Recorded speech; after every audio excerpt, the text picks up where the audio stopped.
At time of recording, I have now spent a full 24 hours with the brand new Pixel 9 Pro Fold, so I thought this would be a good time to check in and kind of tell you where I am at right now. And to do this, I'm going to give you my top 6 biggest takeaways about this device. Now, this is not a full review. It is like a mini 24-hour review, kind of, but it's more, like I said, just like the top 6 things that are on my mind now that I've had this phone in my possession for a full 24 hours at time of recording. So the first thing that I just, I feel like I just need to say, the biggest thing that stands out to me about this phone, I hate to say it, but it's just ugly. This is just not a good looking phone. Now, of course, beauty is in the eye of the beholder. You may think that it looks great. I don't see how you would think that. This camera bump is just massive and it doesn't look good. It's like 2 pills. It comes across the center line, but it doesn't go all the way across. It's like a third.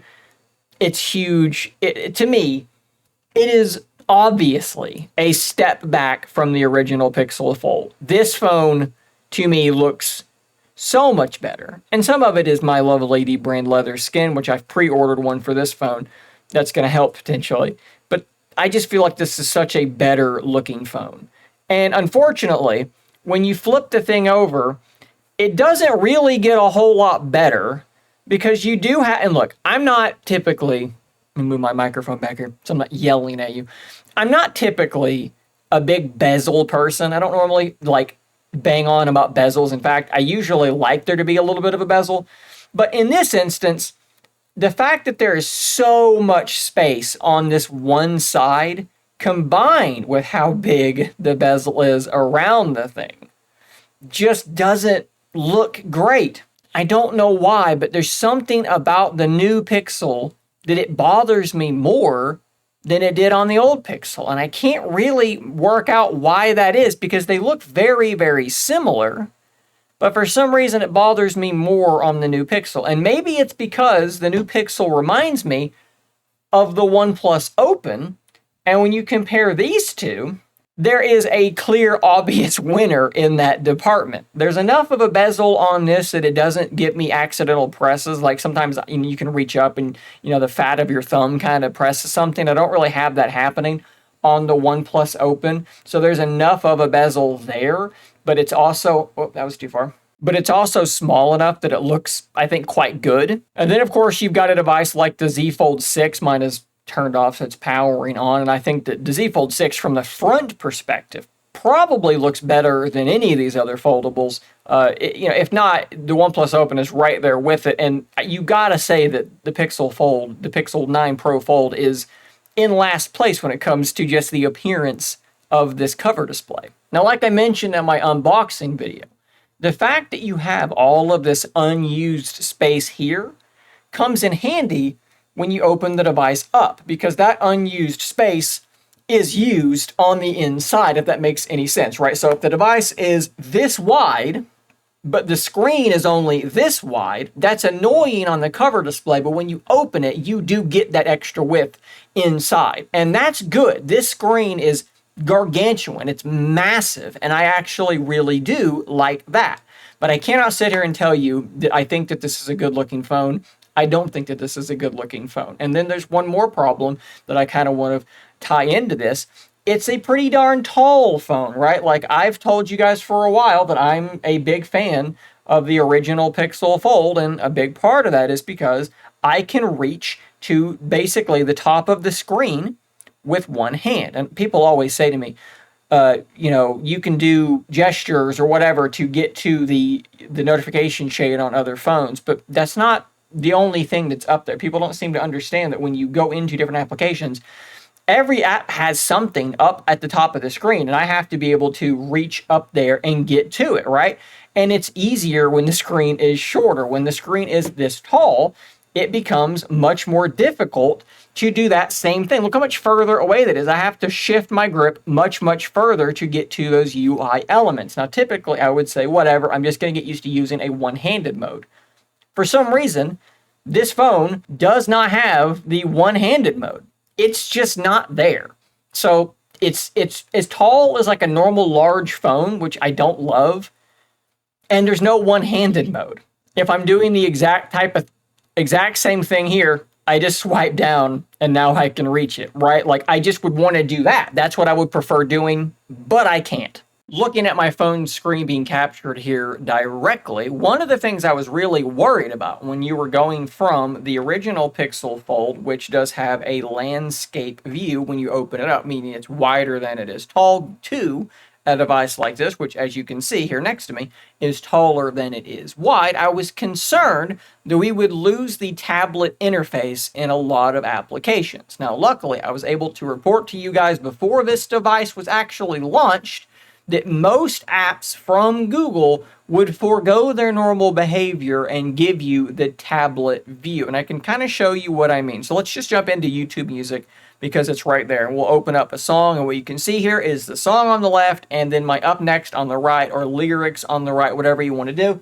And if we grab a competing device like the OnePlus Open, which has a very similar internal screen, and we jump into the same sort of scenario where I have a song open, what you will see here is that all I have is the song. If I rotate the device, which I'm going to have to grab the rotation button, now I get that same layout, but I don't want to have to rotate it just to get to this sort of layout. This is great news. Most applications that I use give you the tablet layout straight out of the box. I'll probably have some of this stuff blurred, but you have Google Keep on the screen. Again, there is your tablet layout. Jump into the Play Store, same thing, tablet layout. Now, unfortunately, there is a big app that does not give you the tablet layout, and I'm hoping that it's going to get updated and this will get fixed, but it's Gmail. As you can see here, it's just like the phone app, but stretched out. But the good news is most of the apps that I care about that really need that tablet view, they are getting that tablet view. And again, hopefully that does get kind of fixed as time goes on. Another thing that has really kind of stood out to me is, surprisingly, the camera. We talked about this phone when the camera specs kind of got leaked, and it seemed like maybe we were looking at a bad situation where pretty much every sensor was either staying the same or it was shrinking. Yes, the new sensors were newer. They come out more recently, but they were physically smaller. And I had said, guys, we should be expecting the camera performance to probably stay basically exactly the same. And in my testing, that's not exactly the case. In particular, the primary sensor seems to be surprisingly better when it comes to low light, having less grain, less noise. And it's also doing something really surprising. It looks warmer than the original Pixel Fold, which I'm absolutely happy to see. I always would take a picture with my Pixel Fold and I'd end up going into Google Photos and warming things up just a little bit, warming up that color temperature, and it's pretty much there. Even more shockingly, the telephoto zoom seems to be a bit more detailed as well. It's not a huge improvement, right? We're not talking about 30% better. Is it 10% better though? Maybe. It's somewhere in that area for me, and that has stood out. So I'll admit, I have not pushed this thing super hard because I'm not like a gamer and I'm not really running benchmarks and things like that on this. The hardest thing I've really put it through is that initial setup process. And besides that initial setup process, I don't think I have felt this thing even get remotely warm. And that is surprising.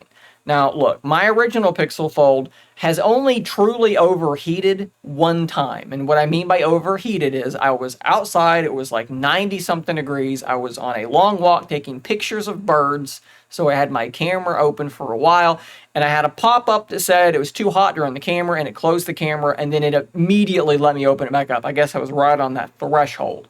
That's the only time that has ever happened to me with any Pixel device, actually, but my Pixel Fold specifically. So it's not like my original Pixel Fold was just overheating all the time, but it did get warm. You could feel it in your hand that it felt warm. It was nothing crazy. I think a lot of people confuse overheating with feels warm. Feels warm when you're talking about a foldable that is, you know, this thin and running a pretty powerful processor. It's going to feel warm from time to time. But what's been surprising is that this thing really hasn't felt warm at all. It's been right there with any other foldable I've ever used in those terms. I mean, my Z Fold 6 will feel warm. My OnePlus Open will occasionally feel warm. And so far, this thing really hasn't.